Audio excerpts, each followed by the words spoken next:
Après avoir testé le water cooling prêt à installer H2O 620 couleur de Antec, nous allons découvrir maintenant le modèle haut de gamme qui est référencé avec le 920 et qui est compatible avec tous les sockets Intel et AMD existants sur le marché actuellement.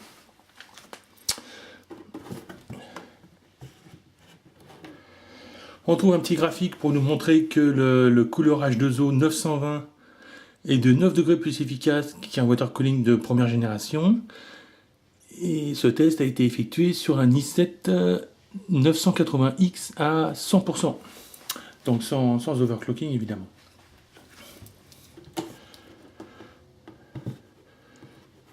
Alors un petit tour du propriétaire, toujours à l'arrière. Et donc là nous avons des vues de ce qui ressemble grandement au 620, mais avec des petites particularités supplémentaires. Nous avons ici, on retrouve ici la base avec la pompe intégrée, auréolée d'une petite LED. Toujours les tuyaux souples. Ici nous avons le radiateur qui est beaucoup plus gros et qui est équipé de 2 ventilateurs en technologie PWM. Et toute la gestion se fait au travers d'un logiciel où on va pouvoir gérer les ventilateurs, les températures, etc., etc. La magie du cinéma, on déballe, on regarde l'intérieur, et hop, voici l'intérieur avec la désormais célèbre boîte à œufs. Donc on a une documentation et le logiciel qu'on découvrira lors du test. On déballe en direct. On trouve un ventilateur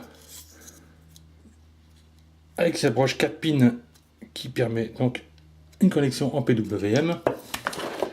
On regarde, là il y a un deuxième ventilateur toujours en PWM.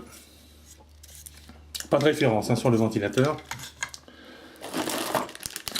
Le système de fixation qui ressemble, qui doit être d'ailleurs exactement le même que celui du 620, mais de toute manière il est efficace et amplement suffisant. Et on sort la bête. Et donc voilà ce radiateur et sa base. Donc toujours avec la pâte thermique intégrée.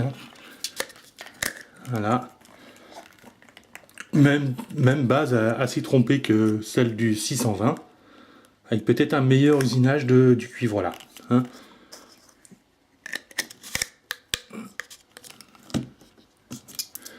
La connexion étrange.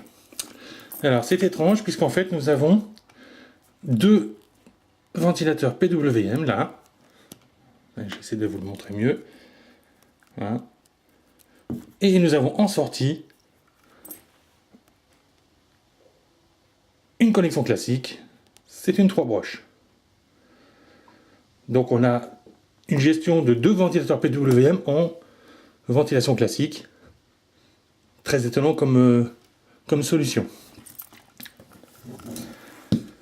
Et le radiateur qui est beaucoup plus imposant,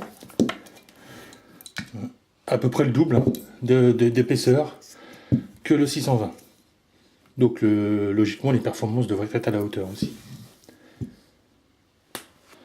Test à suivre sur le Siloc. Avec un petit peu de patience parce que j'en ai beaucoup et je suis en retard. A bientôt sur le site.